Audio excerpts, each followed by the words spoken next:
Hello, Peter here. I'm one of the presenters on the Travels Through Time podcast.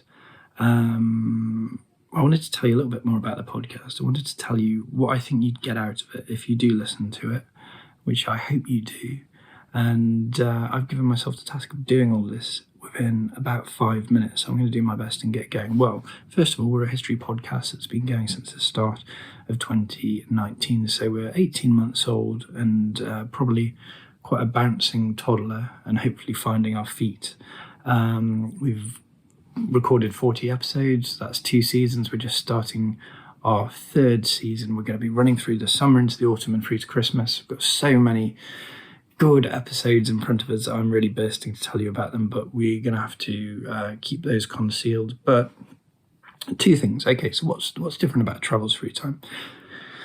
First of all, it's a format-driven program. So each episode follows a very set format, and this is something which is drawn from my love of the old BBC golden age of radio, the Desert Island Discs and Just a Minute. These are shows which people have loved for so long and they're still going today. And I think one of the reasons is that they are so accessible. You can turn one on and they feel familiar. You know where you are in the episode. You know what you're going to get out of them, even though there's great variety within that. So yeah, they all follow a format, which I'm going to tell you about in a moment. But the other thing is about my love of time traveling. I'm a writer, I'm an author, I'm a historian now,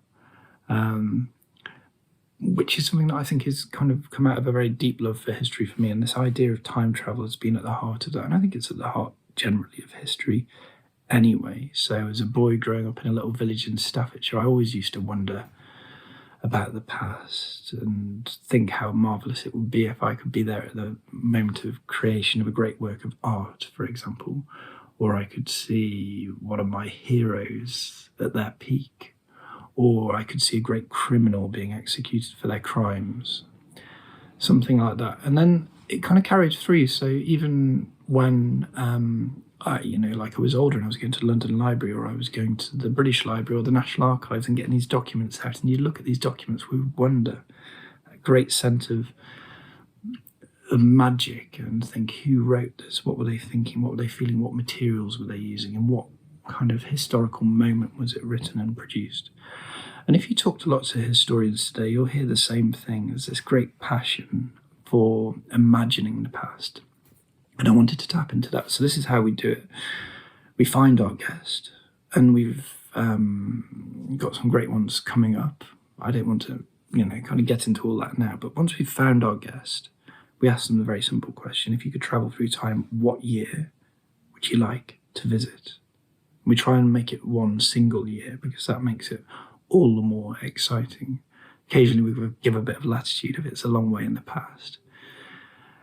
So we've had 529 and 1189 and 1483 and 1684 and all the years of the Second World War and the First World War. And I think our latest one, most recent, is 1969, the moon landings. The earliest is back in ancient Greece in the 5th century with Socrates. But that gives us some focus. And then we look through that year in 3 different scenes. So that's the arc of the episode. People might want to follow a particular story. It might be Churchill becoming Prime Minister in May 1940 in 3 scenes in Downing Street and in the House of Commons, or it might be Indian partition in 1947, the line being drawn, and then, kind of people being told about it, and then people actually working out what partition meant for them. Or it might just be a picaresque tour. People might want to just go and have a look at different places at different times. So we just published one last week, or this week actually, with Greg Wolfe, a professor who wanted to go and see Alexandria, Corinth, and Carthage, great cities of the ancient world, just wanted to have a walk around and see what they were like. Things like that. Once we've had these choices, we explore the scenes conversationally, analytically. It's always really enlightening what people tell us about them, because basically they're telling us about things they're really passionate about. And then before we come back to the year, or to the present day, we ask them if they could bring a tangible memento with them. What would they bring? A diary, a sword, a shield, a helmet, a work of, like, a painting or something like that. And that gives us a chance to talk about a bit of material history as well. So all of this goes into about 40 minutes of an episode. It allows us to come at history from lots of different angles: material history, imaginative history, analytical history. And then we write it all up for our website, which is tttpodcast.com. You can listen to the episodes at Apple Podcast, at Spotify, at Podbean, or pretty much anywhere where the podcasts are available. But we'd be really, really thrilled if you join us for a few episodes over the coming month. I'm Peter. As I say, I'm joined by other presenters. There's Violet, Artemis, John, and we're all brought into line by our producer, Maria. So I've gone over 5 minutes, but I've been quite close. Thank you very much. Hope you listen soon. Bye-bye.